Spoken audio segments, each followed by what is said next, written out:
Wala pa ho, wala pang akusado na dinimanda sa ICC na pinuno ng isang bansa na nahuli nila na hindi isinuko ng gobyerno nila.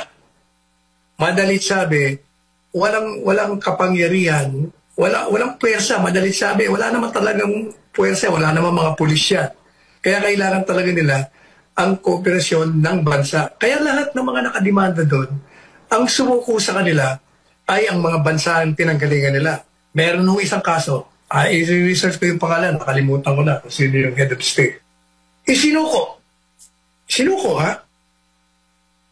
Trinayal, Militis, convicted, guilty. Anong ginawa ng bansa noong found guilty?